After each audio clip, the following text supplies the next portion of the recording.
नमस्कार मित्रों, मैं हूं बीएल मेहरा।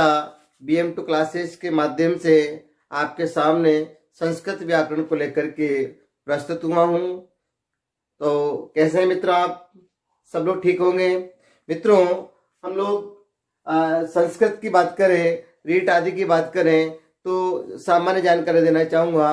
रीट शिक्षक भर्ती बहुत जल्दी आने वाली है और इसमें प्रत्येक प्रतिभागी को भाषा के रूप में 2 भाषाएं चुनना होता है।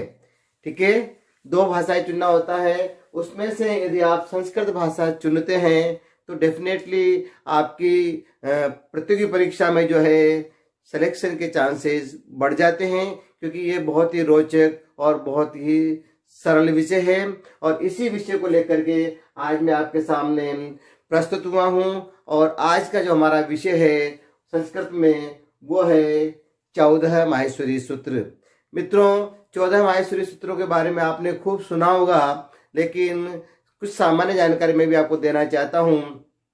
14 माहेश्वरी सूत्र देखिए आप, इसमें 3 शब्द लिखे हुए हैं। एक तो 14 लिखा हुआ है, दूसरा माहेश्वरी और तीसरा सूत्र लिखा हुआ है। इसका मतलब ये है कि पहला संख्या वाला है, यानी ये संख्या में 14 है, और माहेश्वरी लिखा हुआ है, इसका मतलब इसका संबंध महेश से है। महेश, इसका संबंध महेश से है। महेश मतलब शिवजी से इसका संबंध है, भगवान शंकर से इसका संबंध है। ठीक है, अब संबंध कैसे है तो इसके इतिहास के बारे में थोड़ा सा हम लोग प्रकाश डालेंगे। तो इसका इतिहास यह है कि भगवान शंकर ने तांडव नृत्य किया और तांडव नृत्य करने के बाद अपना डमरू बजाया। तो डमरू 14 बार बजाया, और 14 बार जब डमरू बजाया तो डमरू से उत्पन्न जो नाद है, जो ध्वनि है, उस ध्वनि से 14 माहेश्वरी सूत्र उत्पन्न हुए हैं। अब कैसे हुए? तो 14 प्रकार की जो नाद है मित्रों, उस नाद को, उस ध्वनि को, उस साउंड को महर्षि पाणिनि ने आलेखित किया, लिपिबद्ध किया, और इस 14 प्रकार की ध्वनि को 14 माहेश्वरी सूत्र नाम दिया। तो इतना क्लियर हो गया आपका कि 14 माहेश्वरी सूत्रों का संबंध किससे है? तो भगवान शिव जी से है। कैसे हैं? तो डमरू से निकलने वाली 14 प्रकार की आवाज से हैं। लिपिबद्ध किसने किया? तो लिपिबद्ध महर्षि पाणिनि ने किया। लिपिबद्ध करने का काम किसने किया? महर्षि पाणिनि। महर्षि पाणिनि ने 14 माहेश्वरी सूत्रों को लिपिबद्ध किया, इनको नाम दिया। और महर्षि पाणिनि की एक प्रसिद्ध पुस्तक के बारे में आपको बता दूं मित्रों, उसका नाम है अष्टाध्यायी। बहुत ही महत्वपूर्ण पुस्तक है अष्टाध्यायी। यहाँ तक क्लियर हो गया मित्रों? हाँ, तो मित्रों हम 14 माहेश्वरी सूत्रों की बात कर रहे थे, और 14 माहेश्वरी सूत्र मैंने आपके सामने लिखा है। पहला अ इ उण, दूसरा रि ऋक, तीसरा ए ओंग, चौथा ऐ ओच, पांचवा ह ए वरट, छठा लण, सातवां ए मंगणनम, आठवां झ भंगे, नवां ग ढ धस, 10वां ज ब ग ड दश, 11वां ख फ च ठ त च ट तव, 12वां मित्रों क प ए, 13वां श स सर, और अंतिम माहेश्वरी सूत्र 14वां है, वो है हल। इस प्रकार से आपके सामने 14 माहेश्वरी सूत्र आ गए हैं। इन्हें याद करना भी बहुत इजी है। इन्हें कैसे याद करेंगे? ऐसे भी आप सीक्वेंस याद कर सकते हैं। अ इ उण, रि ऋक, ए ओंग, ऐ ओच, ह ए वरट, लण, ये मंगणनम, झ ब हे ग ढ दस, ज ब ग ड दस, ख प च ट त, च ट तव, क प य, श स सर, और हल। अब मित्रों इन 14 माहेश्वरी सूत्रों के आधार पर हम वर्णमाला का ज्ञान प्राप्त करेंगे। ये 14 माहेश्वरी सूत्र जो है संपूर्ण संस्कृत व्याकरण का आधार है। ठीक है, तो मित्रों देखिए, यहाँ देखिए आप लिखा हुआ है अ इ उण। ठीक है, आपको बोल देता हूं मैं, यहाँ अ लिखा हुआ है, और यहाँ जो चौथा वाला है, फोर्थ वाला, यहाँ च लिखा हुआ है। ये यहाँ से यहाँ तक मित्रों, यहाँ से यहाँ तक मित्रों।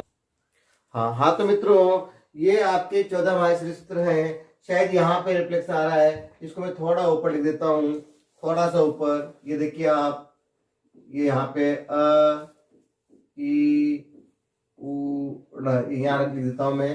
ये आपका। अब देखिए ध्यान से, मैं आपको कहना चाह रहा था कि पहले से लेकर के और ये फोर्थ तक, चौथे तक, ये आपके यहाँ देखिए पहले लिखा हुआ अ लिखा हुआ है, तो ये अ हो गया मित्रों। और फोर्थ में अंत में यहाँ च लिखा हुआ है, तो ये च हो गया, आपका बन गया अच। क्या बन गया मित्रों? अच। अच बन गया। और अच को हम स्वर कहते हैं। अच को हम क्या कहते हैं? स्वर कहते हैं। तो मित्रों अब आप देखिए यहाँ पर हर माहेश्वरी सूत्र के अंत में जो हलंत लगा हुआ है वर्ण के साथ, वो सभी वर्ण इत संज्ञक कहलाते हैं। इस संज्ञक का मतलब होता है, उपदेश संज्ञा में इत संज्ञक वर्ण होते हैं, उनका इस संज्ञा होकर के लोप हो जाता है।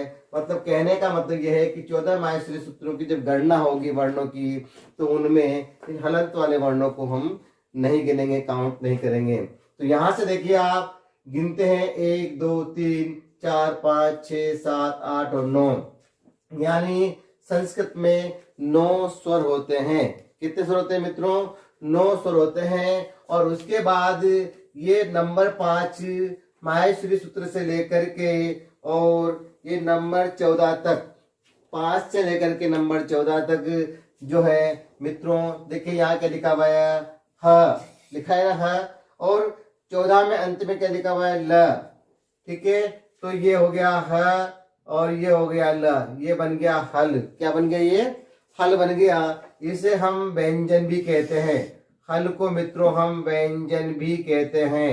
ठीक है, और हम इनकी गणना करेंगे तो ये संख्या में 33 निकलेंगे। कहने का मतलब ये हुआ ये 33 निकलेंगे, यानी कहने का मतलब हुआ कि संस्कृत में 14 माहेश्वरी सूत्रों के आधार पर 9 तो स्वर होते हैं और 33 व्यंजन होते हैं। 33 व्यंजन होते हैं। 9 तो स्वर होते हैं और 33 व्यंजन होते हैं। यहां तक आपका क्लियर हो गया मित्रों। अब आप इनको याद करने के लिए क्या करेंगे? तो आपको याद करने के लिए आप देख लीजिए ऊपर ही ऊपर पहले जो पहले से लेकर के और चौथे तक है वो आपके अच हैं, स्वर हैं, इसका क्रम है। उसके बाद यहाँ पे आ जाइए आप, ये 5 से आ जाइए, तो ये यहाँ से लेकर के यहाँ तक ह ये व र ट, ये जो है मित्रों ये य व र, और छठे का जो ल है ये यहाँ तक, इन्हें मित्रों हम अंतस्थ कहते हैं। अंतस्थ वर्ण कहते हैं, इन्हें हम अंतस्थ कहते हैं। और इनकी संख्या मित्रों 4 होती है। गिन लीजिए आप, य व र ट संज्ञक है और लण में जो है ल आएगा, नए संज्ञक है, तो ये 4 इस संज्ञक है। इसके बाद 7 पे आ जाइए, ङ म ङ ण न म। ठीक है, यहां से लेके 1 2 3 4 और 5, ये 5 वर्ण जो है इनको मैं उच्चारण कर रहा हूं, आप ध्यान से सुने। ङ म ङ न न, यानी इनका जो साउंड है, इनकी आवाज है वो नासिका से आ रही है। इसका मतलब ये हुआ मित्रों कि ये जो वर्ण है ये नासिक के वर्ण है, अनुनासिक वर्ण है, और इनकी संख्या 5 है। तो 7वां जो संपूर्ण वाला है, ये 7वां वाला, ये 7वां वाला ये अनुनासिक है मित्रों। ये इसे हम पंचम वर्ण भी कहते हैं। इसे हम पंचम वर्ण भी कहते हैं। पंचम वर्ण भी कहते हैं अनुनासिक, इसे हम पंचम वर्ण भी कहते हैं, पंचम वर्ण, ये ना। और इनकी संख्या भी मित्रों 5 होती है, 5 होती है। ठीक है, इसके बाद अब 5वां वर्ण आ गया। अब इस माहेश्वरी सूत्र में वर्णों को हम जब देखना चाहेंगे तो इसमें उल्टा चलेगा। 5, 5 के बाद 4, 4 के बाद 3, 3 के बाद 2, 2 के बाद 1। देखिए आप सामने, आपके सामने टेबल लिखी हुई है, ये देखो आप, झ भ एक संज्ञक है, इसके बाद घ ढ ध, यानी ये जो दोनों ही हैं, दोनों ही, ये दोनों ही जो है ये वर्ग के चतुर्थ वर्ण हैं। झ भ घ ढ ध, ये वर्ण के चतुर्थ अंक हैं, चतुर्थ अंक है, ये वर्ण के चतुर्थ वर्ण है, ये चतुर्थ वर्ण है। इसके बाद मित्रों आप देखिए 10वें में आ जाइए, ज ब ग ड ध, ये यहां से लेकर के यहां तक, यहां से लेकर के यहां तक ये वर्ग का तृतीय वर्ण है मित्रों, तृतीय वर्ण है ये वर्ग का। ये याद करने का तरीका है, ये तृतीय वर्ण है। इसके बाद मित्रों आप देखिए 11वें में ख फ छ ठ त च ट त व, ठीक है। तो यहां से यहां तक ख फ छ ठ थ, देखिए आप त का दूसरा ख, ठीक है, ये देखो आप, ठीक है। और यहाँ पर प का दूसरा फ, ठीक है। तो इस प्रकार से च का छ है ना, ट का ठ और त का थ, यानी ये यहां से यहां तक, यहां से लेकर के यहां तक मित्रों ये वर्ग का द्वितीय वर्ण है, ये वर्ग का द्वितीय वर्ण है। इसके बाद देखो मित्रों आगे च ट त, 3 वर्ण तो ये हैं, और इधर 12वें में जो है क और प, 2 वर्ण ये हैं। ये वर्ग के जो है, ये वर्ग के प्रथम वर्ण है, वर्ग के प्रथम वर्ण, ये वर्ग के प्रथम वर्ण है मित्रों, ठीक है, ये प्रथम वर्ण है। इसके बाद ये जो है ये संज्ञक है। इसके बाद 13वां देखेंगे हम मित्रों और 14 देखेंगे। तो 13 और 14 को देखो मैं निशान करता हूं, यहाँ पे श स स ह, ये 4 वर्ण, श स स ह, ये 4 वर्ण। इन चारों वर्ण को मित्रों हम ऊष्म वर्ण बोलते हैं, ऊष्म वर्ण या ऊष्म व्यंजन बोलते हैं, इनको हम ऊष्म वर्ण या ऊष्म व्यंजन बोलते हैं। तो ये आपके सामने 14 माहेश्वरी सूत्रों के आधार पर जो है स्वर और व्यंजन आ गए हैं। स्टार्टिंग में पहले से 4 तक आपके अच हैं, अच को स्वर कहते हैं, इनकी संख्या 9 होती है। 5वां आपका अंतस्थ है, अंतस्थ 4 हैं। इसके बाद जो है आप देखिए यहाँ से ये 7वां देखो आप, ये 7वां अनुनासिक पंचम वर्ण है, ये भी 5 है, पंचम वर्ण, इनकी संख्या ही 5 है। इसके बाद चतुर्थ वर्ण, इसके बाद तृतीय वर्ण, इसके बाद द्वितीय वर्ण, और फिर वर्ग का प्रथम वर्ण, और अंत में जो है ऊष्म वर्ण। तो यहाँ से यहाँ तक अब इन सभी को हम काउंट करेंगे तो ये 33 होंगे, और ये अच 9 है। तो कुल वर्ण होंगे मित्रों, कुल वर्ण होंगे संस्कृत व्याकरण में, वर्णमाला में, संस्कृत वर्णमाला के जो कुल वर्ण होंगे वो मित्रों 42 होंगे। 9 और 33 42 होंगे। आपको मजे की बात बता दो मित्रों, 9 और 33 मिलकर 42 वर्ण है, और इन 14 माहेश्वरी सूत्रों पर देखा जाए तो 42 ही हमारे प्रत्याहार है, 42 से प्रत्याहार है। तो 42 ही हमारे क्या है मित्रों, प्रत्याहार है। 42 ही क्या है हमारे पास, प्रत्याहार है। तो यहाँ से यहाँ तक हमारे 14 माहेश्वरी सूत्रों से जो वर्णमाला थी उनकी हम बात कर रहे हैं। हाँ तो मित्रों मैं 14 माहेश्वरी सूत्रों के आधार पर संस्कृत की वर्णमाला आपको बताना चाह रहा था। देखिए संस्कृत की वर्णमाला में 2 प्रकार के वर्ण होते हैं। इस वर्णमाला में 2 प्रकार के वर्ण होते हैं, मूल रूप से 2 प्रकार के वर्ण होते हैं। एक तो मित्रों आपका स्वर है और दूसरा आपका व्यंजन है, ठीक है। स्वर के लिए संस्कृत में अच होता है, मैंने बताया था भी आपको, स्वर को हम अच कहते हैं और व्यंजन को हम हल कहते हैं, ठीक है। और हमारे यहाँ पर 14 माहेश्वरी सूत्र के आधार पर अचों की संख्या है वह 9 है और हल की संख्या 33 है। इस प्रकार से कुल मिलाकर के हमारे पास 42 वर्ण होते हैं मित्रों। ये संस्कृत की वर्णमाला के मूल वर्ण है। प्रश्न पूछा जाए कि संस्कृत की वर्णमाला में मूल वर्णों की संख्या कितनी है, तो आप 42 बताएंगे, 42 बताएंगे, और कुल वर्ण कितने हैं तो आप 48 बताएंगे। कितने बताएंगे आप, 48 कुल वर्ण बताएंगे।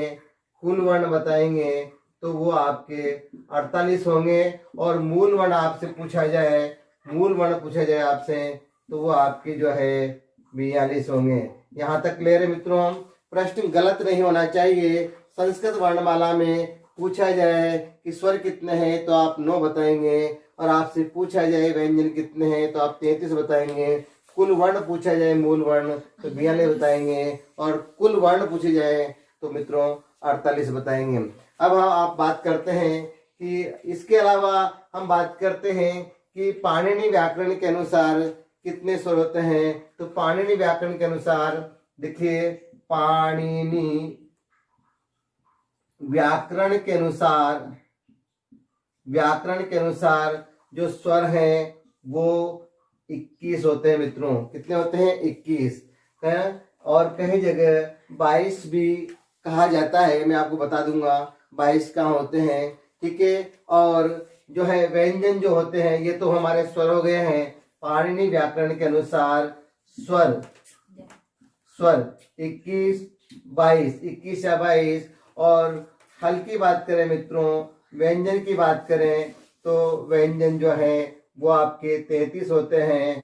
हाँ तो मित्रों, पाणिनि व्याकरण की बात कर रहे हैं तो पाणिनि व्याकरण में स्वर 21 या फिर 22 होते हैं, ठीक है। और कुल वर्णों की बात करें तो मित्रों 63 होते हैं। कुल वर्णों की बात करें, कुल वर्ण तो वो होते हैं मित्रों 63। और कहीं पर मित्रों लेख है 64, ठीक है। लेख क्या है वो आपको बता दूंगा कि 64 कहाँ होते हैं और 63 कहाँ होते हैं।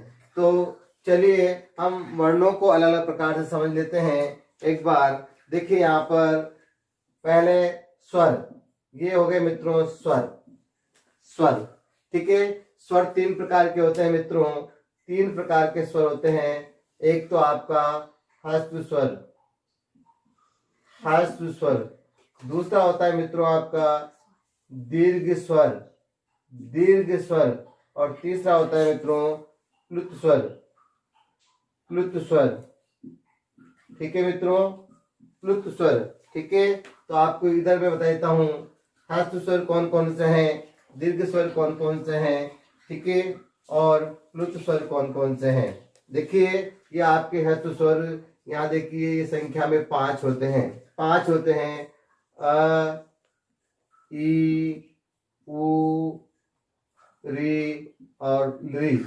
ये आपके पांचों आपके ह्रस्व स्वर हैं, ठीक है। इसके बाद दीर्घ स्वर आप सब इनका डबल कर दीजिएगा। देखिए अ का डबल आ, ई का दीर्घ ई, उ का उ, री का री। री का दीर्घ नहीं होता है, ठीक है, री का दीर्घ नहीं होता है। इसके बाद मित्रों ए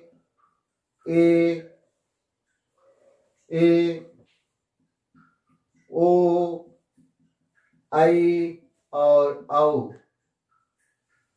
आ, ई, उ, री, ए, ओ, आई और औ।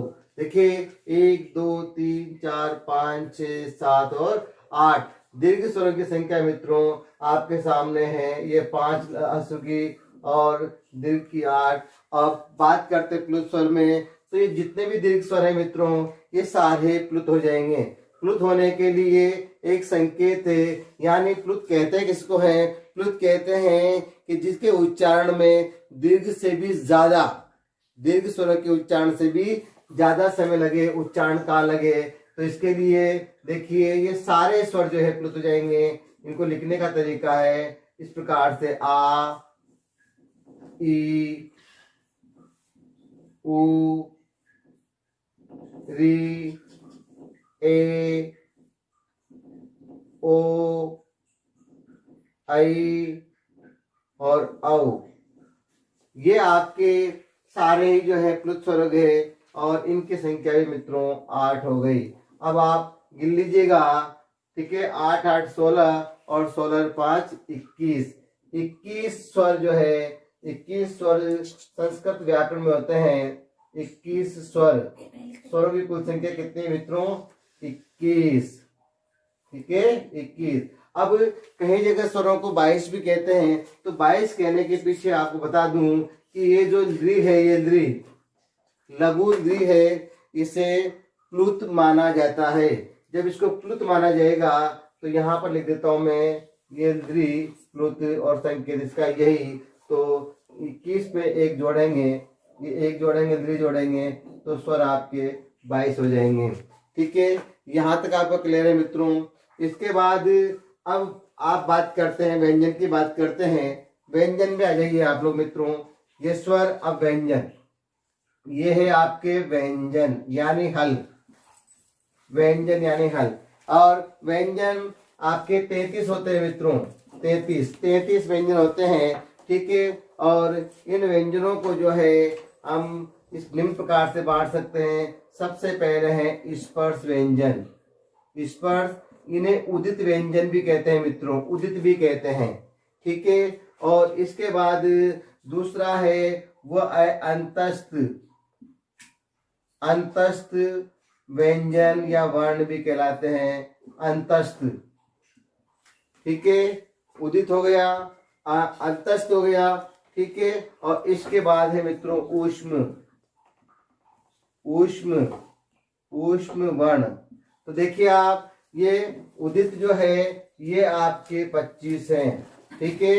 अंतस्थ आपके जो है 4 हैं और ऊष्म आपके 4 हैं। और आप गिन लीजिएगा 25 4 29 और 4 33, यानी कुल वर्ण जो है मित्रों आपके 33 हो जाते हैं। कितने हो जाते हैं? 33। अब ये यहाँ बता दूं मैं आपको, ये स्पर्श 25 कौन कौन से हैं।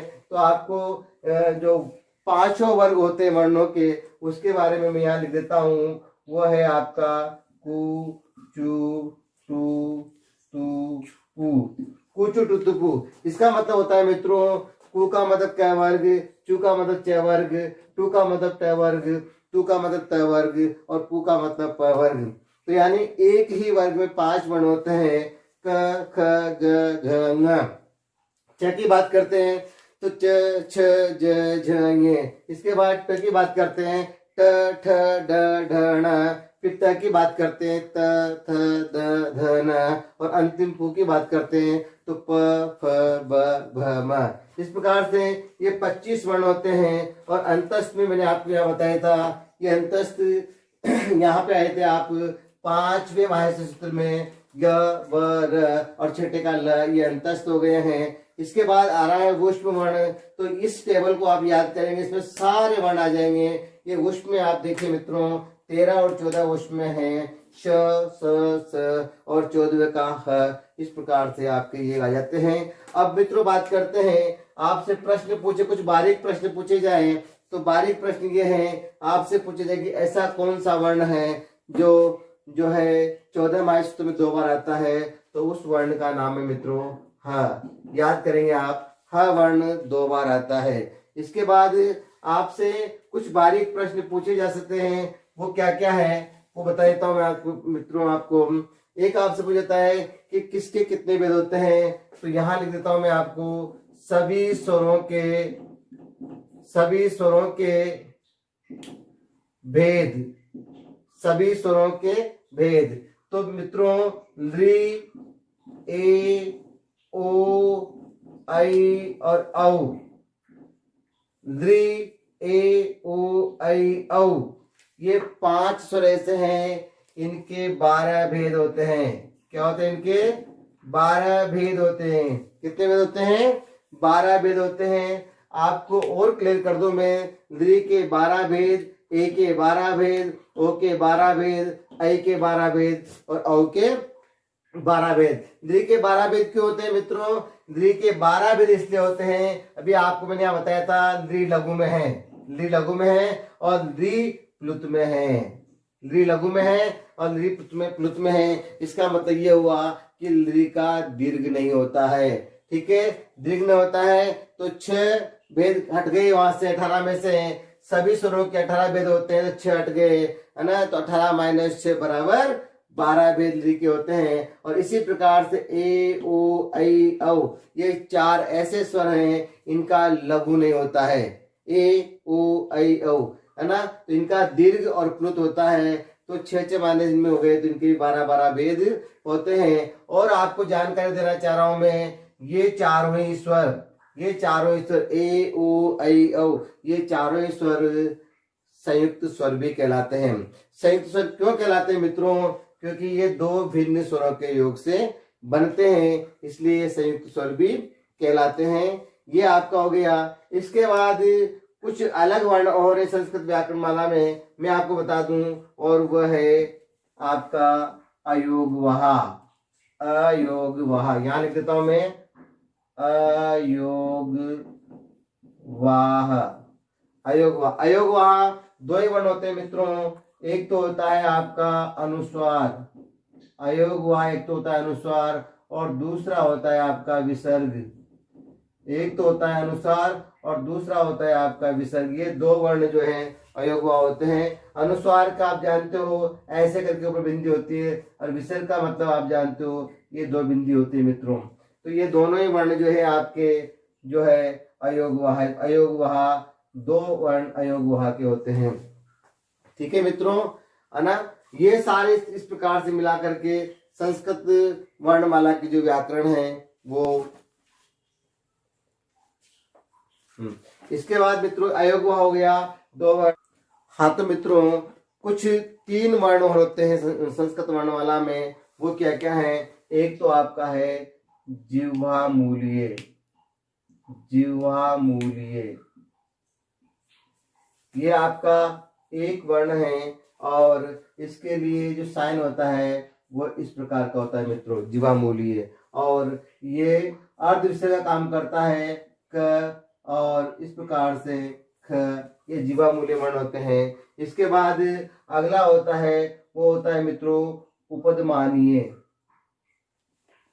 उपदमानीय एक अगला वर्ण होता है, वो भी एक होता है मित्रों, और उसका भी ऐसा साइन होता है, ऐसा निशान होता है।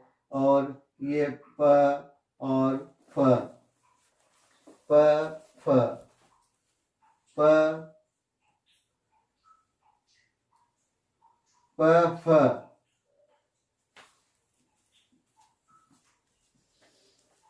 प फ, इस प्रकार से उपदमानीय जो है ये वर्ण होता है मित्रों। और इसके बाद जो है द्विस्पृष्ट एक वर्ण होता है, द्विस्पृष्ट। द्विस्पृष्ट एक वर्ण होता है, और वो होता है मित्रों द्विस्पृष्ट एक वर्ण और होता है। इस प्रकार से इस संस्कृत वर्णमाला में जो है ये सारे वर्ण होते हैं। अब आपको मैं एक बार समरी के रूप में बता देता हूँ कि संस्कृत वर्णमाला में 14 माहेश्वरी सूत्रों के आधार पर वर्णों की संख्या, इसके अलावा पाणिनि के आधार पर, अष्टाध्यायी के आधार पर वर्णों की संख्या अलग अलग है। 14 माहेश्वरी सूत्रों के आधार पर स्वर जो है वो 9 होते हैं, व्यंजन 33 होते हैं, कुल वर्ण जो है 42 होते हैं, 42 ही आपके प्रत्याहार होते हैं। और पाणिनि के आधार पर जो है स्वर वो 21 या 22 होते हैं, और कुल वर्ण जो है आपके 63 या 64 होते हैं। 63 और 64 होने के पीछे यही है कि जो है 5 आपके मूल स्वर होते हैं, इसके अलावा 8 आपके दीर्घ स्वर होते हैं, और 8 ही आपके प्लुत स्वर होते हैं। लेकिन लघु लिपि को यदि हम प्लुत मानेंगे तो इसमें से आपके प्लुत स्वरों की संख्या जो है वो 9 हो जाती है, और 9 होते ही आपके स्वरों की संख्या भी 22 हो जाती है। तो मित्रों यहाँ तक आप ध्यान रखेंगे, और कुछ बातें मैंने बताई थी उनका ध्यान मैं आपको दोबारा रिकॉल कर देता हूँ। जो प्रश्न आए थे, प्रश्न ये थे कि ली के कितने भेद होते हैं, ठीक है, और कौन सा स्वर है जिसके 12 भेद होते हैं, कौन सा स्वर जिसके 18 भेद होते हैं। तो ये सारी चीजें आपके सामने है। सभी स्वरों के 18 भेद होते हैं, केवल इन 5 स्वरों को छोड़ दीजिएगा, री, ए, ओ, आई, ओ, इन 5 के जो है 12 भेद होते हैं। मैं पूरा विश्वास रखता हूँ मित्रों कि आपको आज का ये टॉपिक बहुत आराम समझ में आया होगा। इससे संबंधित बहुत सारे जो प्रश्न हैं मैं आपके सामने रखना चाहूंगा, कई सारे प्रश्न हैं वो आपके सामने रखना चाहूंगा, और अगले वीडियो में मिलते हैं। और धन्यवाद आप सभी को। ठीक है, तो मित्रों ये आज की हमारी बहुत ही महत्वपूर्ण कक्षा थी, और आप से मैं उम्मीद करता हूं कि आप मेरे वीडियो को लाइक करें, शेयर करें, कमेंट्स करें, और चैनल को सब्सक्राइब करें, और बेल